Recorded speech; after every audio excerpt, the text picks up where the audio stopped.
Alhamdulillah wassalatu wassalam ala Rasulillah amma ba'du. Allahumma sholli ala Muhammad wa ala ali Muhammad amma ba'du. Segala puji bagi Allah yang telah menciptakan alam semesta untuk ditadabburi. Jadi tadabbur itu mengambil pelajaran. Jadi tadabbaro ya tadabbaru tadabburon. Tafa'ala ya tafa'alu tafa'ulan. Jadi ada nilai yang diambil dari perjalanan. Kemudian alam semesta, makanya ada istilah tadabbur alam. Nah, jadi tadabbur alam itu mengambil pelajaran dari alam semesta ini. Itu tadabbur alam. Kalau tafakkur, merenung, memikirkan alam ciptaan. Ternyata Rasulullah menangis kalau bercerita tentang alam, bercerita tentang penciptaan alam semesta, menangis. Pergantian siang dan malam, menangis itu Rasulullah. Nah, gitu. Saya juga khawatir kalau ini menangis semuanya. Tapi menangis Rasulullah itu ketika menjelang subuh. Jadi di suatu ketika Rasulullah SAW bangun tidur di sekitar jam dini hari lah, jam 2 sampai menjelang subuh, nampak oleh para sahabat itu menangis. Para sahabat memperhatikan apa gerak-gerik Rasulullah. Sampai menjelang subuh masih juga menangis, tapi tidak ada satupun yang berani bertanya kepada Rasulullah SAW. Akhirnya dikumandangkan azan subuh, fajar, kemudian sholat 2 rakaat, dan itu tidak pernah ditinggalkan oleh Rasulullah meskipun dalam safar. Kecuali kalau sholat rawatib yang lainnya ditinggalkan oleh Rasulullah SAW. Nah, yang sebelum subuh 2 rakaat itu yang qobliyahnya sebagai rawatib yang menyertai sholat wajib, sholat fardu, tidak ditinggalkan. Sehingga Rasulullah menyampaikan rakaatal fajri khairum minad dunya wa ma fiha. 2 rakaat fajar yang dimaksud sholat sunat itu ya di sana. 2 rakaat fajar yang dimana setelah azan kemudian kita sholat 2 rakaat itu adalah lebih baik daripada dunia serta isinya. Itu nilai di sisi Allah. Kemudian selesai dikumandangkan iqamah, sholat berjamaah. Selesai sholat Rasulullah masih juga nampak menangis sampai air matanya dalam satu riwayat sampai jatuh ke tempat sholat, tempat sujud. Kemudian ada sahabat yang menghampiri Bilal. Karena dianggap Bilal inilah yang bisa menyampaikan ya apakah pertanyaan atau bagaimana caranya. Bilal, tolong tanyakan kepada Rasulullah kenapa menangis. Akhirnya Bilal memberanikan diri, para sahabat ada. Apa kata Bilal kepada Rasulullah? Atabki ya Rasulullah. Kenapa engkau menangis wahai Rasulullah SAW? Jadi ketika ada pertanyaan itu, Rasulullah terdiam, diamnya Rasulullah menanti wahyu turun.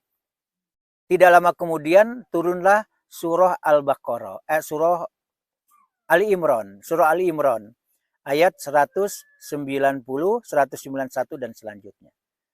Itu yang disebut dengan sababun nuzul, sebab turun karena ada suatu peristiwa, ada suatu kejadian dan ada suatu pertanyaan. Ternyata turun surah Ali Imran ayat 190 dan 191 itu karena ada peristiwa, ada pertanyaan. Pertanyaannya ya, atabki ya Rasulullah, kenapa engkau menangis ya Rasulullah? Maka Rasulullah mengatakan, apakah saya ini tidak cocok menjadi abdan syakuro, hamba yang senantiasa bersyukur, zakiro, yang senantiasa berzikir dan juga bertafakur. Maka di dalam kemudian turun tadi ayat. Mana ayatnya? Bismillahirrahmanirrahim. Inna fi khalqis samawati wal ar wa ikhtilafil laili wan nahar la ayatil liulil albab. Apa artinya?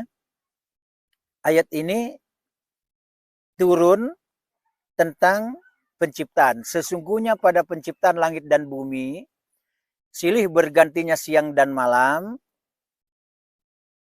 Ini penciptaan langit dan bumi. Seperti sekarang ini terbentang ya di Ambon Tanai. Kemudian juga di seluruh dunia Allah ciptakan bumi dan langit. Kemudian bergantinya siang dan malam. Dan memang sudah kita rasakan, ya. Baru saja kita melewati malam. Tidur, ya. Wabil khusus istimewa hari ini bangunnya cepat, bahkan terbawa mimpi karena akan jalan ke sini. Ya, ya, nah itu. Bahkan ketika kesepakatan kita kumpul di Pasar Usang jam berapa? Jam 7, jangankan jam 7, jam 3 kami siap. Nah, menunggu. Nah, itu. Akhirnya menangislah Rasulullah dan menyampaikan dan membacakan ayat inna fi khalqis samawati wal ar wa ikhtilafil laili wan nahar. Silih bergantinya siang dan malam la ayatin. Sungguh benar ada di sana tanda-tanda kekuasaan Allah. Dan ini dirasakan dengan cara memikirkan, dengan cara tadabbur alam. Kemudian memikirkan, merenungi penciptaan langit dan bumi, merenungi silih bergantinya siang dan malam. Ini semuanya bisa terasa dan dilakukan liulil albab. Bagi orang yang memiliki akal. Jadi ulil albab itu yang memiliki akal. Ya, tentu akal yang sehat, akal yang dipergunakan untuk mentafakuri dan mentadaburi ciptaan Allah tadi. Siapakah mereka yang dikatakan ulil albab? Allazina yazkurunallaha qiyaman. Mereka adalah orang yang berzikir. Berzikir. Kapan zikirnya? Dan di mana waktunya? Dan posisinya bagaimana? Di sana dikatakan allazina yazkurunallaha, yang mengingat kepada Allah, yang zikir kepada Allah dalam kondisi berdiri, silahkan. Ya. Wa qu'udan, sambil duduk pun bisa zikir, tetap zikrullah. Kemudian wala junubihim, sambil berbaring pun dalam semua kondisi silahkan zikrullah, ingat kepada Allah Subhanahu wa taala. Kemudian di samping itu juga tidak cukup zikir, tapi wa yatafakkaruna fi khalqis samawati wal ardh. Orang yang berakal itu mampu juga mentafakuri penciptaan langit dan bumi. Nah, kenapa ada tadabbur alam? Ya, supaya kita bertambah keimanan. Supaya kita ma'rifatullah juga, mengenal Allah, mengenal Allah. Makanya dari sekian banyak faidah, guna, manfaat dari safar, jalan-jalan, satu silaturahim. Ada silaturahimnya, alhamdulillah. Yang kedua apa? Tafarruju hammin. Menghilangkan kegalauan. Wallahu alam, saya tidak mengatakan ini galau. Tapi setidak-tidaknya ya, itu adalah menghilangkan stres mungkin, galau, atau mungkin ada sesuatu yang terpendam, tidak terpecahkan. Akhirnya setelah ada jalan, safar, alhamdulillah. Ya.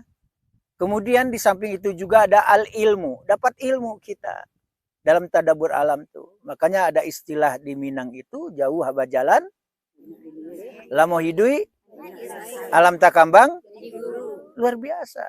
Alam yang terkembang inilah jadi guru.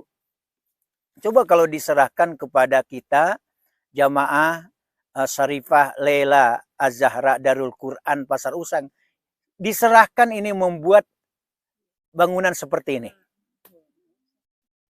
Ya, tidak bisa kita. Kalau bukan Allah.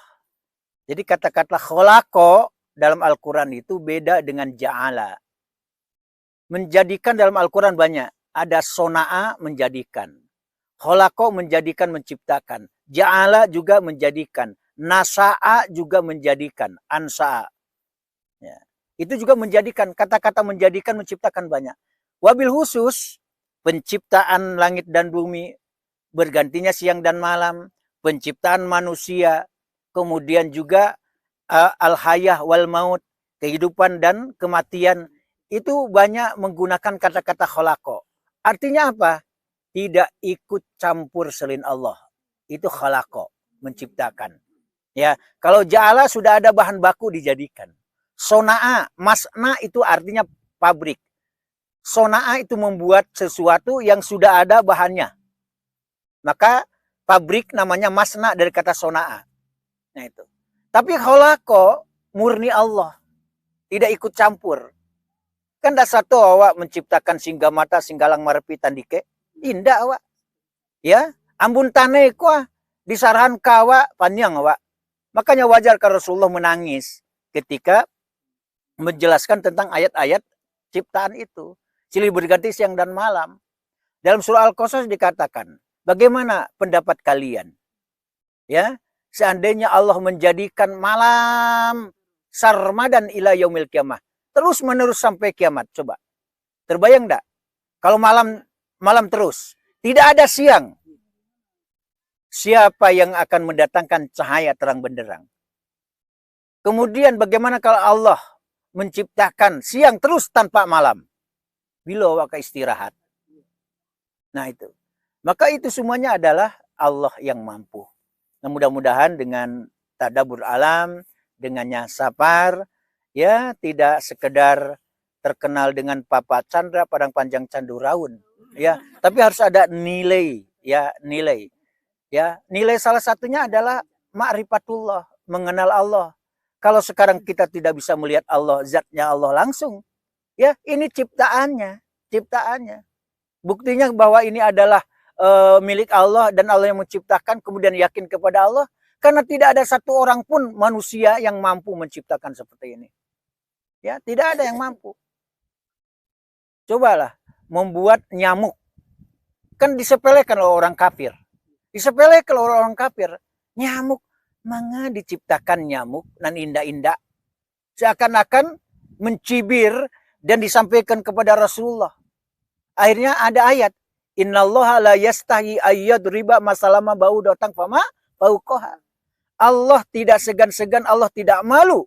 Dia membuat suatu perumpamaan dengan menciptakan nyamuk atau lebih kecil daripada nyamuk sekalipun, tidak malu Allah Subhanahu wa taala. Surah Al-Baqarah tuh ya.